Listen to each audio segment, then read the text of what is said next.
है गाइस, कैसे हो सारे। मैं विक्रम और आप सभी अच्छे होंगे। तो जैसा कि गाइस आपकी पीवीएफटी की एग्ज़ाम हुई है हाल ही में, तो उसके क्वेश्चन पेपर जो सेकंड शिफ्ट का है, तो वह उसके आज जो जूलॉजी के कुछ क्वेश्चन है 25 उसी क्वेश्चन सेकंड शिफ्ट के, तो वो आज हम डिस्कस करेंगे और देखेंगे कि एग्ज़ाम का लेवल क्या रहा। तो सीधे समय गवाते न हुए सीधे क्वेश्चन की ओर बात करते हैं। तो क्वेश्चन फर्स्ट, हृदय की सुरक्षा के लिए कौन सी झिल्ली उत्तरदायी है। तो जो हृदय होता है, हार्ट, उसकी सबसे बाहरी झिल्ली जो उसकी सुरक्षा करती है, उसके लिए कौन सी झिल्ली रहती हैं। ऑप्शन है मायोकार्डियम, पेरिकार्डियम, एपिकार्डियम या पोलिकार्डियम। तो फ्रेंड्स, इसका राइट आंसर रहेगा पेरिकार्डियम। पेरिकार्डियम जो झिल्ली होती है हार्ट की सबसे बाहरी झिल्ली होती हैं। For the protection of heart which membrane is a responsible, myocardium, pericardium, epicardium या पोलिकार्डियम। तो फ्रेंड्स, जैसा कि हम देख चुके हैं, राइट आंसर ये रहेगा बी, पेरिकार्डियम। सेकंड क्वेश्चन की हम बात करें, पुनर्योजी डीएनए तकनीक के द्वारा सबसे प्रथम कौन सा वैक्सीन बनाया गया। बहुत ही महत्वपूर्ण है ये क्वेश्चन। ऑप्शन है एडिनो वायरस वैक्सीन, कैनरीपॉक्स वैक्सीन या एचपीवी वैक्सीन या रिकॉम्बी वैक्स एच बी। तो रिकॉम्बी वैक्स एच बी जो कि हेपेटाइटिस बी के जो वैक्सीन है, इस वैक्सीन को सबसे पहले पुनर्योगी डीएनए तकनीक द्वारा सबसे पहले बनाया गया था। यही विच vaccine was create first by recombinant DNA technology. तो रिकॉम्बिनेक्स एच बी इसका राइट आंसर रहेगा, यानी कि डी। नेक्स्ट क्वेश्चन, प्लाज्मोडियम किस अवस्था में शरीर के अंदर प्रवेश करता है। ऑप्शन है बीजाणुज, क्रिप्टोजाइट्स, खंडजाणु या युग्मक। तो ये रहेगा फ्रेंड्स हमारा राइट आंसर कि प्लाज्मोडियम जो शरीर में बीजाणुज अवस्था में मानव शरीर में प्रवेश करता है। तो in which stage plasmodium enter human body. तो ये रहेगा स्पोरोजोइट्स या बीजाणुज अवस्था में जो होता है प्लाज्मोडियम मानव शरीर में प्रवेश करता है। नेक्स्ट क्वेश्चन हम बात करें, किस स्थिति में बीटी टॉक्सिन सक्रिय रूप में परिवर्तित हो जाता है। ऑप्शन है तटस्थ पीएच, क्षारीय पीएच, उच्च नमक सांद्रता या अम्लीय पीएच। तो फ्रेंड्स, इसका राइट आंसर रहेगा क्षारीय पीएच। तो क्षारीय पीएच की जो वह स्थिति रहती है जिसमें बीटी टॉक्सिन सक्रिय रूप में परिवर्तित हो जाता है। तो इम्पोर्टेंट है ये बीटी कपास जो कि बीटी वैक्सीन की अगर टॉक्सिन की अगर बात करें तो ये कपास में पाया जाता है।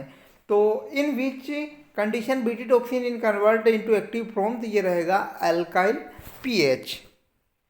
आगे हम बात करते हैं, वंशानुगत रोगों को किस तकनीक से ठीक किया जाता है।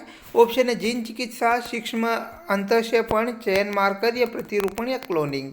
तो फ्रेंड्स, ये रहेगा हमारा जीन चिकित्सा। तो जीन चिकित्सा के माध्यम से जो वंशानुगत या जेनेटिक्स कल जो डिजीज़ होती हैं उनको ठीक किया जाता है। तो यहाँ हम देखें कि hereditary disease can be cured by which technique. तो ये रहेगा जीन थेरेपी। तो जीन थेरेपी के माध्यम से जो आनुवंशिक बीमारियां जो होती हैं उनको सही किया जाता है। ओके, आगे हम बात करते हैं, प्लाज्मोडियम का सेक्सुअल स्टेज कहाँ पूरा होता है। मच्छर की लाल ग्रंथि में, मानव यकृत में, मच्छर की आंत में या मानव लाल रक्त कणिकाओं में या कोशिकाओं में। तो ये रहेगा फ्रेंड्स मच्छर की आंत में। तो प्लाज्मोडियम का जो सेक्सुअल स्टेज जो होता है, जो मच्छर होता है उसकी आंत में पूरा होता है। तो where does the sexual stage of plasmodium get complete. तो ऑप्शन राइट रहेगा हमारा मॉस्किटोज गट, यानी कि जो मच्छर होते हैं उनकी इंटेस्टाइन में जो होता है कि प्लाज्मोडियम का सेक्सुअल स्टेज जो है कंप्लीट होती है। नेक्स्ट क्वेश्चन, किस चरण में गुणसूत्र कोशिका विभाजन में सबसे मोटी होती हैं। ऑप्शन है टीलोफेज, मेटाफेज, एनाफेज या एस अवस्था। तो मेटाफेज इसका राइट आंसर रहेगा। मेटाफेज जो गुणसूत्र में कोशिका विभाजन की सबसे मोटी हम बोल सकते हैं कि स्तर ये रहता है। तो in which phase chromosome is the thickest in cell division. तो ये रहेगा मेटाफेज। आगे हम बात करते हैं नेक्स्ट क्वेश्चन की कि हड्डी के जोड़ों में यूरिक एसिड बढ़ने के कारण कौन सी बीमारी होती है। ऑप्शन है गाउट या ऑस्टियोपोनिस या ऑस्टियोपोरोसिस या रिकैट्स। तो गाउट इसका राइट आंसर रहेगा। हड्डियों के जोड़ों में यूरिक एसिड बढ़ने के कारण गाउट डिजीज होती है। तो which disease is caused due to accumulation of uric acid in bone joint. तो गाउट इसका राइट आंसर रहेगा। आगे हम बात करते हैं मधुमक्खी का पालन और मधु और मोम को इकट्ठा करने के लिए किया जाता है, इसे क्या कहते हैं? ऑप्शन है एपीकल्चर, सेरीकल्चर, लाख कल्चर या पर्ल कल्चर। तो एपीकल्चर यानी कि मधुमक्खी पालन होता है जिसमें मधु और मोम को इकट्ठा किया जाता है। अगर हम बात करें सेरीकल्चर में, तो सेरीकल्चर में जो है रेशम के कीड़े का पालन किया जाता है। तो महत्वपूर्ण है ये कि rearing of bee for collecting honey and wax is known as. तो एपीकल्चर इसका राइट आंसर रहेगा। आगे हम बात करते हैं कि दही किस सूक्ष्म जीव से बनता है।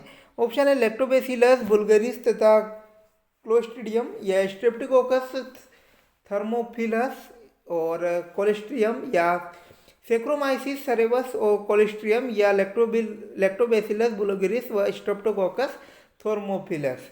तो डी इसका राइट आंसर रहेगा। दही में जो होता है गाइज, जो सूक्ष्मजीव के तौर पर लैक्टोबैसिलस बुल्गारिस व स्ट्रेप्टोकोकस थर्मोफिलस पाया जाता है, जिसके कारण दूध खट्टा होता है।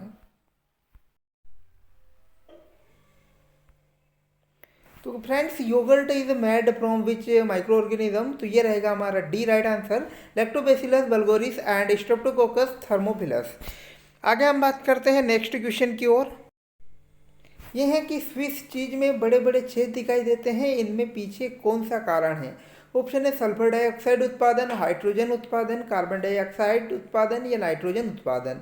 तो ये रहेगा कार्बन डाइऑक्साइड। तो कार्बन डाइऑक्साइड के कारण जो है स्विस चीज में बड़े बड़े छिद्र दिखाई देते हैं। तो what is the reason behind large hole in Swiss cheese? तो ये रहेगा कार्बन डाइऑक्साइड प्रोडक्शन। आगे हम बात करते हैं नेक्स्ट क्वेश्चन की ओर। तो ये क्वेश्चन है हमारा कि स्पंज में नहर प्रणाली किसके कारण विकसित होती है? ऑप्शन है प्रजनन, श्वसन क्रिया, भित्री भित्तियों का फोल्ड होना या मिजोडम के साथ परत बनना। तो फ्रेंड्स, ये रहेगा सी हमारा कि भीतरी भित्तियों का फोल्ड होना। तो भीतरी भित्तियाँ जो होती हैं उनमें फोल्ड होने के कारण स्पंज में नहर जैसी प्रणाली विकसित होती हैं। तो in sponges canal system is developed due to. तो ये रहेगा फोल्डिंग ऑफ इनर वॉल्स। आगे हम बात करते हैं कि नेक्स्ट क्वेश्चन, गुणसूत्र शब्द का प्रतिपादन किसने किया था? महत्वपूर्ण क्वेश्चन है ये। Charles Darwin, Walter Sutton, Wilhelm Waldeyer या अलेक्जेंडर फ्लेमिंग। तो वी वॉन वाल्डहेयर जो होता है उन्हें गुणसूत्र या क्रोमोसोम जो वर्ड है उसका आविष्कार किया था। तो who coined the term chromosome? तो ये रहेगा विलियम वॉन वाल्डमेयर। आगे हम बात करते हैं डीएनए संरचना में कौन सी दोहराई जाने वाली मूल इकाइयों से बनता है। ऑप्शन है अमीनो अम्ल, प्रोटीन, न्यूक्लियोसाइड या न्यूक्लियोटाइड। तो फ्रेंड्स, न्यूक्लियोटाइड इसका राइट आंसर रहेगा। न्यूक्लियोटाइड में जो होता है कि डीएनए संरचना में ये दोहरी इकाई से मिलकर बनी होती हैं। कि which is the basic repeated unit of DNA structure? तो ये रहेगा न्यूक्लियोटाइड। न्यूक्लियोटाइड और न्यूक्लियोसाइड में बहुत डिफरेंट हैं, तो इसलिए आप इसे अच्छी तरह याद रखें। आगे हम बात करते हैं कि निम्नलिखित में से कौन सा यौन संचारित रोग नहीं है, यानी कि आनुवांशिक डिजीज नहीं है। तो ऑप्शन है एचआईवी, तपेदिक, हेपेटाइटिस बी या एड्स। तो तपेदिक किसको हम बोल सकते हैं? तपेदिक यानी ट्यूबरकुलोसिस या टीबी जो होता है यौन संचारित रोग नहीं है, कि जो माता से पिता में प्रवेश कर सकता है। आगे हम बात करते हैं कि सोयाबीन की फसल में जैव उर्वरक का उत्पादन करने के लिए किस सूक्ष्मजीव का उपयोग किया जाता है? ऑप्शन है राइजोबियम लेग्यूमिनोरम या नीलहरी शैवाल या राइजोबियम जेपोनिकल या राइजोबियम मिलिटलोटी।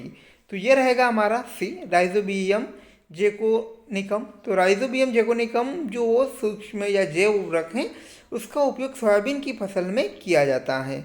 तो which micro organism is used to production bio fertilization for soybean crop? तो राइबोजियम जोपोनिकम इसका राइट आंसर रहेगा। आगे हम बात करते हैं कि निम्नलिखित में से किसने लिंग निर्धारण का आनुवंशिक संतुलन दिया था? ऑप्शन है बोवेरी, मैंडल, मूरगार्डन या केल्विन ब्रिज। तो इसका फ्रेंड्स राइट आंसर रहेगा केल्विन ब्रिज। केल्विन ब्रिज ने जो होता है कि निम्नलिखित में से जो केल्विन ब्रिज जो साइंटिस्ट हैं उन्होंने लिंग निर्धारण का आनुवंशिक संतुलन का सिद्धांत दिया था। तो who was the one from the following has given genes balance therapy of sex determination?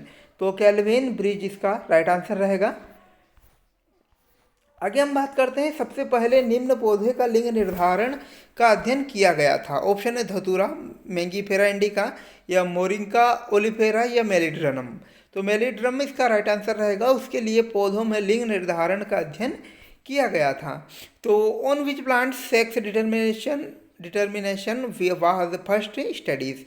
तो ये रहेगा हमारा डी, मेलेंड्रियम।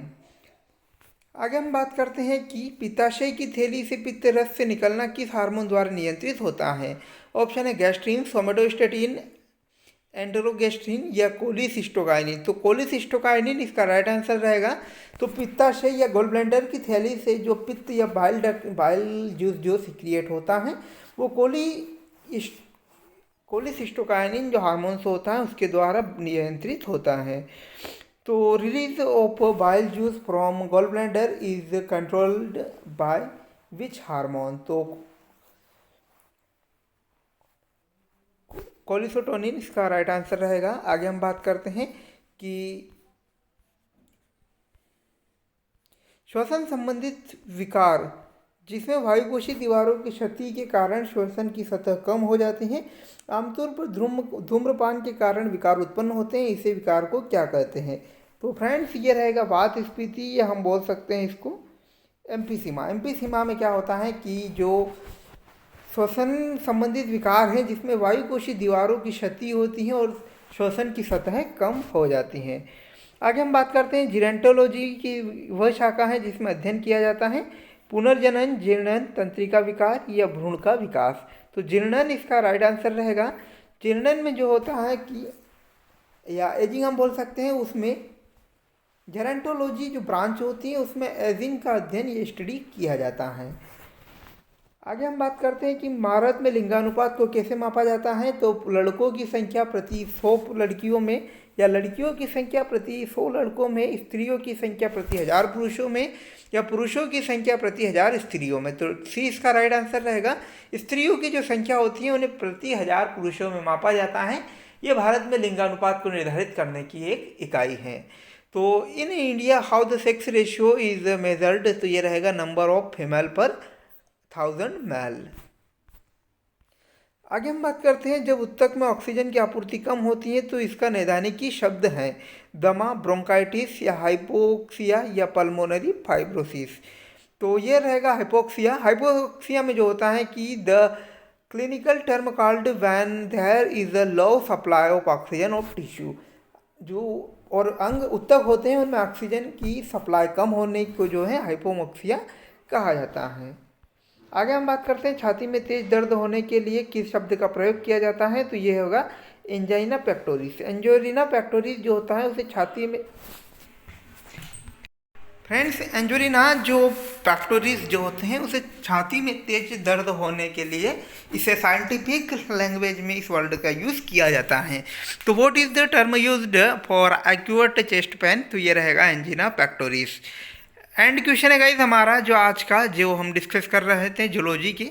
तो सांप किस वर्ग का जंतु है। ऑप्शन है एम्फीबिया, स्तनधारी, एनेलिडा, या रेप्टिलिया। तो रेप्टिलिया जो रेंगने वाले जीव आते हैं उसके अंतर्गत आते हैं सांप भी। तो थैंक्स फॉर वॉचिंग गाइस, मिलते हैं नेक्स्ट नई वीडियोस के साथ। तब तक धन्यवाद और आप चैनल को सब्सक्राइब करिए ताकि कोई भी नई वीडियोस हो उसे आप मिस न कर पाएँ। Thanks for watching again.